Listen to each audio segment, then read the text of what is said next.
다 함께 찬송가 89장 찬송하시면서 월요일 새벽 예배를 하나님 앞에 올려드리겠습니다.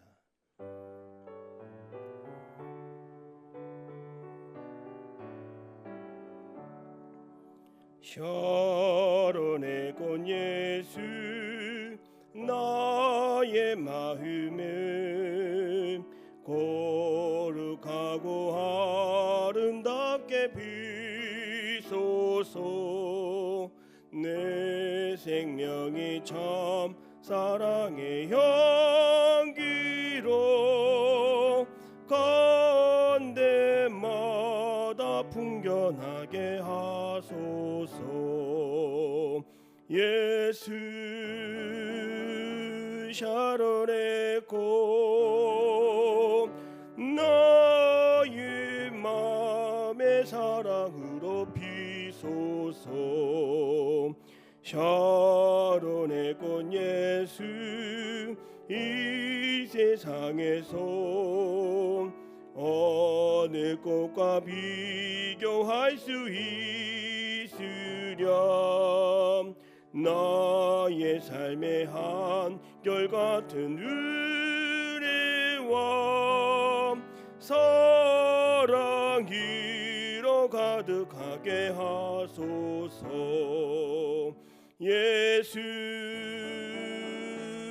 샤론의 꽃 나의 맘의 사랑으로 피소서. 샤론의 꽃 예수 모든 질병을 한이 없는 능력으로 고치사 고통하며 근심하는 자에게 크신 힘과 소망 내려주소서. 예수 샤론의 꽃 나의 맘의 사랑으로 비소서. 샤론의 꽃 예수 그리 비소서. 주의 영광이 땅 위에 가득해 천하 만민 주님 앞에 엎드려 경배하며 영광 돌릴 때까지. 예수 샤론의 꽃 나의 맘의 사랑으로 피소서. 사도신경으로 우리의 신앙을 고백드립니다. 나는 전능하신 아버지 하나님 천지의 창조주를 믿습니다. 나는 그의 유일하신 아들 우리 주 예수 그리스도를 믿습니다. 그는 성령으로 잉태되어 동정녀 마리아에게서 나시고 본디오 빌라도에게 고난을 받아 십자가에 못 박혀 죽으시고 장사된 지 사흘 만에 죽은 자 가운데서 다시 살아나셨으며 하늘에 오르시어 전능하신 아버지 하나님 우편에 앉아 계시다가 거기로부터 살아있는 자와 죽은 자를 심판하러 오십니다. 나는 성령을 믿으며 거룩한 공교회와 성도의 교제와 죄를 용서받는 것과 몸의 부활과 영생을 믿습니다. 아멘. 함께 찬송가 88장 박수하면서 찬송하겠습니다.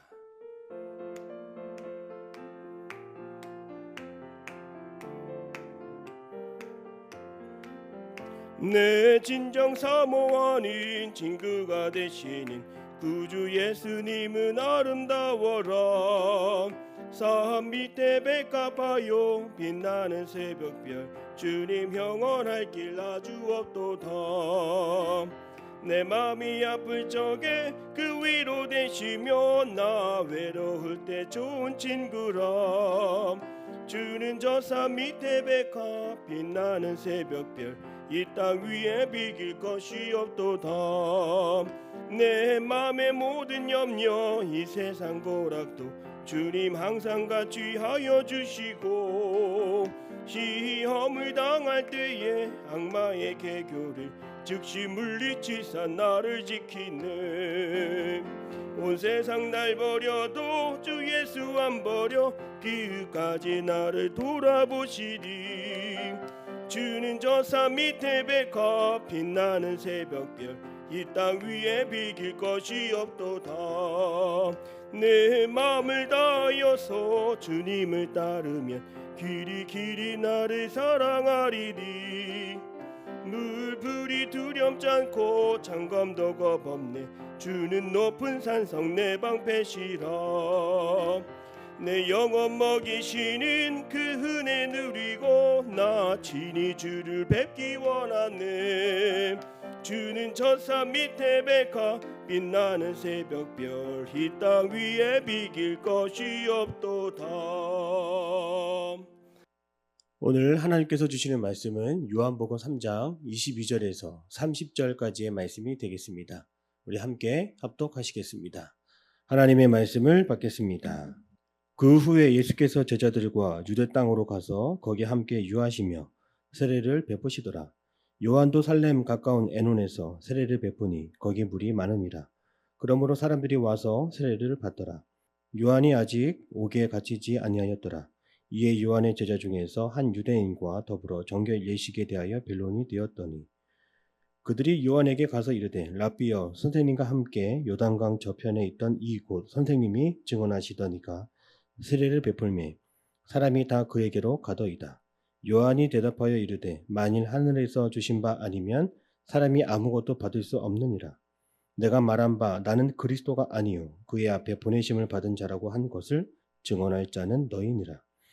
쉰불을 취하는 자는 신랑이나 서서 신랑의 음성을 듣는 친구가 크게 기뻐하나니 나는 이러한 기쁨으로 충만하였노라. 그는 흥하여 하겠고 나는 쇠하여야 하리라 하니라. 아멘. 할렐루야. 한 주를 시작하는 월요일 새벽 아침 시간입니다. 하나님께서 우리의 삶을 통해 영광 받으시고 기쁨이 가득한 모든 시간 되기를 바랍니다. 오늘 본문의 말씀을 보면 예수님과 세례 요한이 함께 동시에 등장하는 것을 볼 수 있습니다. 세례 요한은 예수님보다 6개월 먼저 태어난 사람입니다. 이 둘은 비슷한 나이와 그 사역은 초기에 너무 닮아 있습니다. 오늘 본문을 보면 이 둘의 사역을 소개하고 있죠. 오늘 22절의 말씀을 보면 그 후에 예수께서 제자들과 유대 땅으로 가서 거기 함께 유하시며 세례를 베푸시더라. 요한도 살렘 가까운 에논에서 세례를 베푸니 거기 물이 많음이라. 예수님은 유대 땅에서 세례를 베푸셨고 세례 요한은 에논 땅에서 세례를 베풀었습니다. 이 둘의 사역을 통해 구원받는 수가 더욱 늘어나게 되었던 것입니다. 그런데 이 둘의 관계를 불편하게 바라보는 사람들이 등장했습니다. 그들은 세례 요한의 제자였습니다.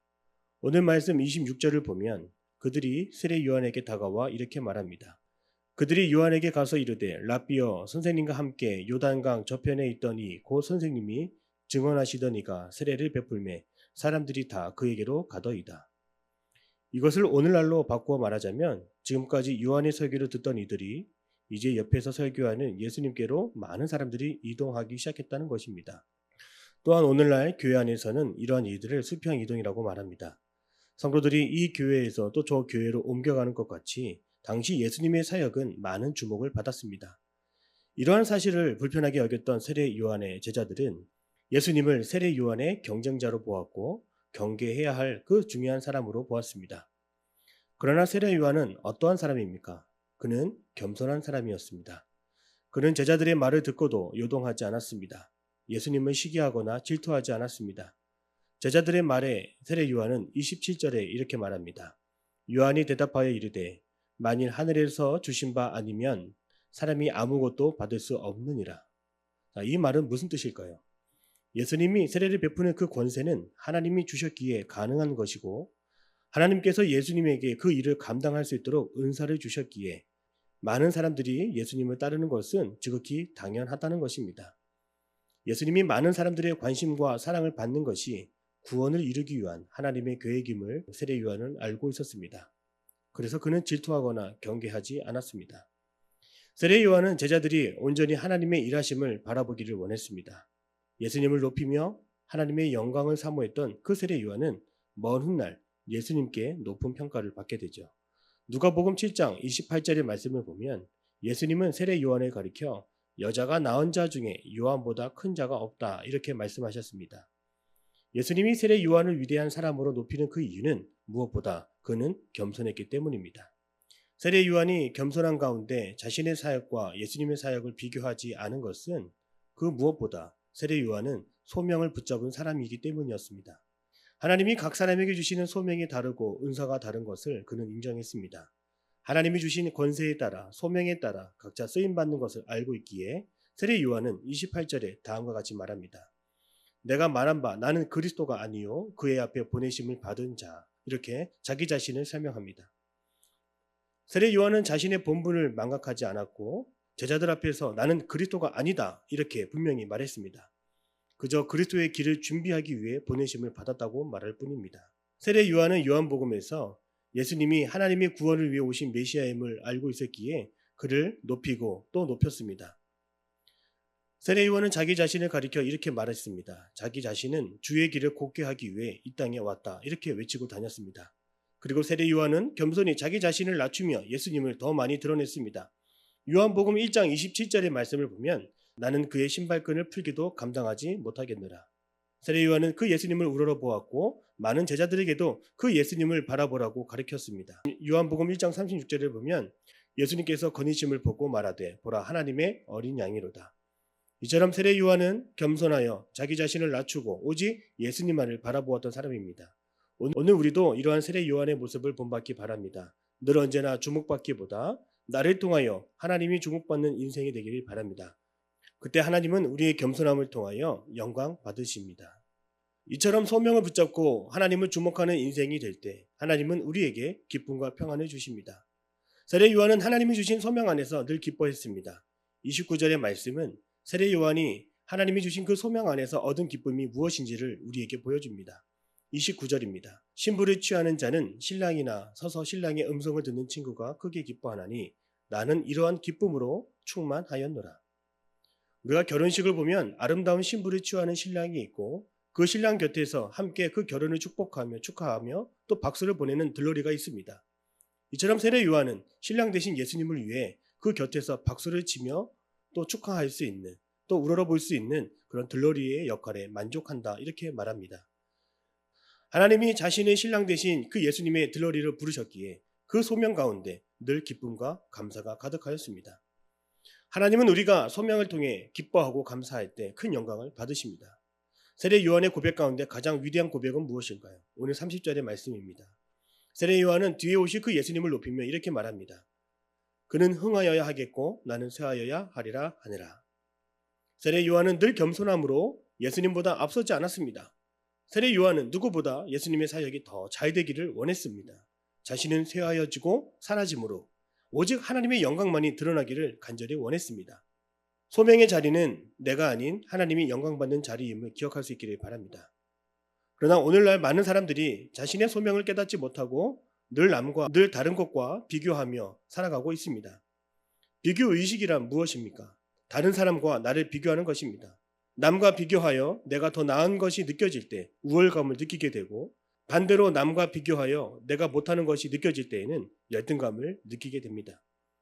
세례 요한의 제자들이 바로 그러했습니다. 예수님의 사역이 주목을 받자 그들은 불안하고 두려웠습니다. 그러나 세례 요한은 요동하지 않았습니다. 그의 제자들이 찾아와 예수님과의 사역을 비교하기 시작할 때에도 세례 요한은 불안하거나 두렵지 않았습니다. 그에게는 하나님이 주신 소명이 분명했기 때문입니다. 그 소명이 나를 붙잡고 흔들리지 않게 함을 반드시 기억하기 바랍니다. 그러나 하나님이 주신 그 부르심과 소명을 확인하지 못하면 늘 고통 가운데 살아가게 됩니다. 성경 속에는 수많은 사람들이 비교의식으로 고통받는 모습을 볼 수 있습니다. 최초의 살인사건은 비교의식에서 시작되었습니다. 가인은 나름대로 하나님을 섬기며 곡식으로 하나님께 제사를 드렸지만 하나님은 가인이 아닌 아벨의 제사를 받으셨습니다. 그 결과 가인은 동생 아벨을 시기하였고 죽이게 되었습니다. 부르심의 소명에 따라 살지 않았을 때 우리는 하나님이 주신 것에 감사하기보다 내게 없는 것을 원망하며 다른 사람의 것을 빼앗고 싶은 마음으로 살아가게 됩니다. 자신의 소명대로 살지 않았던 사울도 마찬가지입니다. 사울은 골리앗을 이긴 다윗을 시기하였습니다. 하루에도 몇 번씩 사울은 천천히요 다윗은 만만이로다 이러한 외침이 그 귀에 들려왔기 때문입니다. 다윗에게 왕의 자리를 빼앗길까 봐 사울은 늘 두려움 속에 살았습니다. 그 두려움으로 다윗을 쫓으며 그를 죽이려고 창을 던졌습니다. 그리고 마지막으로 유대 종교 지도자들도 마찬가지입니다. 바리새인과 사두개인과 같은 종교인들도 자신의 소명대로 살지 않고 예수님의 기적을 바라볼 때마다 열등한 마음을 가지고 시기 질투하였습니다. 그 결과 바리새인들을 비롯한 유대인들은 예수님을 십자가형에 처하기까지 했습니다. 사랑하는 성도 여러분, 오늘 우리는 나를 부르신 그 소명에 따라 살고 있습니까? 저도 목회를 시작할 때에 하나님이 주신 그 소명을 온전히 붙잡지 못할 때가 있었습니다. 5년 전 목사 안수를 받고 나서 저 또한 늘 언제나 다른 목회자와 비교하며 비교의식과 열등감 속에 살아왔습니다. 그러나 하나님께 나의 부족함을 가지고 눈물로 기도할 때 하나님은 내게 없는 능력을 더해 주시기보다는 내게 주신 그 소명을 다시 깨닫게 하셨습니다. 그 후로 그 소명은 나를 겸손하게 하였습니다. 나를 주목받는 인생이 아닌 하나님을 더 주목하는 인생으로, 하나님께 영광 올려드리는 인생으로 저를 이끌어 주셨습니다. 언제나 겸손한 마음으로 하나님이 주신 그 소명을 확인하고 또 깨닫고 붙들 때마다 하나님은 저에게 평안함을 주셨습니다. 그 결과 경쟁하지 않아도, 비교하지 않아도, 질투하지 않아도 언제나 저에게는 기쁨과 감사가 있음을 보게 되었습니다. 소명의 자리는 내가 주목받는 자리가 아니라 언제나 하나님을 바라볼 수밖에 없는 자리입니다. 많은 사람들이 나를 바라보는 자리가 아닙니다. 나를 통해 많은 이들이 하나님을 바라볼 수 있는 그 자리가 소명의 자리입니다. 이러한 이야기가 있습니다. 유명한 지휘자에게 누군가가 오케스트라에서 가장 구하기 힘든 연주 파트가 무엇인지를 물어보았습니다. 그때 사람 구하기 힘든 자리는 제2 바이올리니스트 자리라고 말합니다. 제1 연주자는 눈에 띄기도 하며 주목을 받는 자리에 있지만 실제로 제1 연주자와 함께 화음을 이루어줄 그 제2 연주자를 찾기가 쉽지 않은 것입니다. 제1 바이올린 연주자도 필요하고 제2 바이올린 연주자도 없어서는 안 되는 것처럼 하나님의 나라를 위해서는 세례 요한도 필요하고 또한 예수 그리스도도 필요합니다. 하나님을 더 의지하고 바라볼 수 있는 그 소명의 자리, 그 자리가 하나님을 영광스럽게 빛나게 할 수 있습니다. 내가 있어야 할 그 소명의 자리를 오늘 하루 확인할 수 있기를 바랍니다. 하나님이 부르신 그 소명을 붙잡을 때 세상의 것, 땅의 것을 비교하지 않고 오직 하나님이 주신 그 소명으로 기뻐하며 감사와 평안함이 넘치는 복된 삶이 될 수 있습니다. 기도하겠습니다. 사랑의 하나님, 감사합니다. 겸손함으로 하나님의 영광을 드러내며 하나님을 바라보았던 세례 요한처럼 오늘 우리도 겸손함으로 하나님이 주신 소명을 끝까지 붙잡기를 원합니다. 그 주신 소명을 붙잡을 때 그 소명이 나를 지키고 내 마음에 평안을 주는 줄로 믿습니다. 오늘도 하나님이 주신 소명의 자리를 확인하며 그곳에서 하나님이 하시는 일을 바라보고 하나님께만 큰 영광이 되는 복된 삶이 되게 하여 주시옵소서. 오늘 하루도 주님께서 우리와 함께하여 주심을 믿사오며 살아계신 예수님의 이름으로 기도드립니다. 아멘. 하늘에 계신 우리 아버지, 아버지의 이름을 거룩하게 하시며 아버지의 나라가 오게 하시며 아버지의 뜻이 하늘에서와 같이 땅에서도 이루어지게 하소서. 오늘 우리에게 일용할 양식을 주시고 우리가 우리에게 잘못한 사람을 용서하여 준 것 같이 우리 죄를 용서하여 주시고 우리를 시험에 빠지지 않게 하시고 악에서 구하소서. 나라와 권능과 영광이 영원히 아버지의 것입니다. 아멘.